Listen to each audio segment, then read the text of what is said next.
Farther west than west, beyond the land, my people are dancing on the other wind. The Song of the Woman of Kemeh.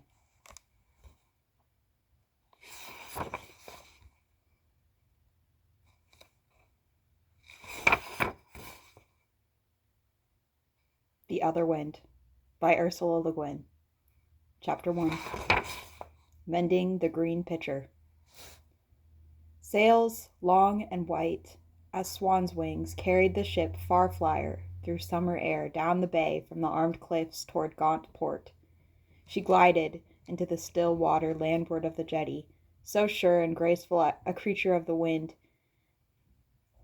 that a couple of townsmen fishing off the old quay cheered her in, waving to the crewmen and the one passenger standing in the prow. He was the thin man with a thin pack and an old black cloak, probably a sorcerer or small tradesman.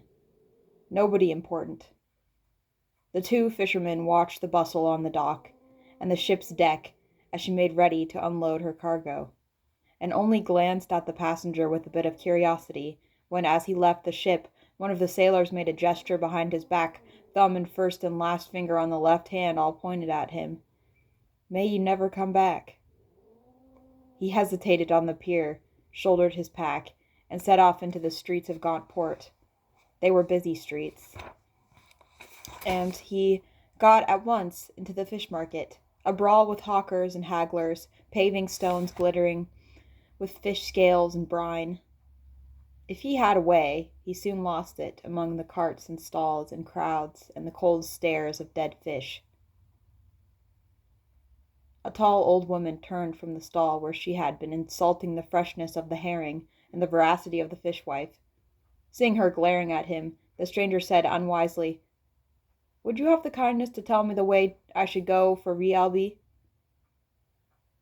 "Why, go drown yourself in pig slop for a start," said the tall woman, and strode off, leaving the stranger wilted and dismayed. But the fishwife, seeing a chance to seize the high moral ground, blared out, "Rialbi, is it? Rialbi you want, man? Speak up, then. The old mage's house, that would be what you want at Rialbi. Yes, it would. So you go out by the corner there, and up Elver's Lane there, see till you reach the tower." Once he was out of the market, broad streets led him uphill and past the massive watchtower to a town gate. Two stone dragons large as life guarded it, teeth the length of his forearm, stone eyes glaring blindly out over the town and the bay. A lounging guard told him just turn left at the top of the road, and he'd be in Rialbi. "And keep on through the village for the old mage's house," the guard said.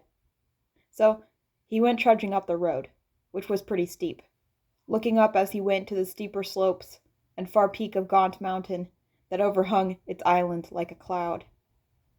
It was a long road and a hot day. He soon had his black cloak off and went on bareheaded in his shirt sleeves, but he had not thought to find water or buy food in town, or had been too shy to, maybe, for he was not a man familiar with cities or at ease with strangers. After several long miles he caught up to a cart, which he had seen far up the dusty way for a long time as a dark blot and a white blot of dust. It creaked and squeaked along at the pace of a pair of small oxen that looked as old, wrinkled, and unhopeful as tortoises. He greeted the carter, who resembled the oxen. The carter said nothing, but blinked. "Might there be a spring of water up the road?" the stranger asked. The carter slowly shook his head, and after a long time he said, "No." A while later he said, "There ain't." They all plodded along, discouraged. The stranger found it hard to go any faster than the oxen, about a mile an hour, maybe. He became aware that the carter was wordlessly reaching something out to him, a big clay jug wrapped round with wicker. He took it, and finding it very heavy, drank his fill of the water, leaving it scarcely lighter when he passed it back with his thanks. "Climb on," said the carter after a while. "Thanks. I'll walk. How far might it be to Rialbi?" The wheels creaked.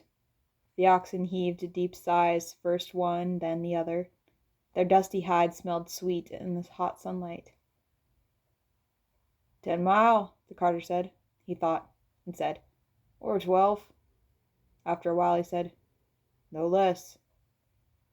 "I'd better walk on then," said the stranger. Refreshed by the water, he was able to get ahead of the oxen, and they and the cart and the carter were a good way behind him when he heard the carter speak again.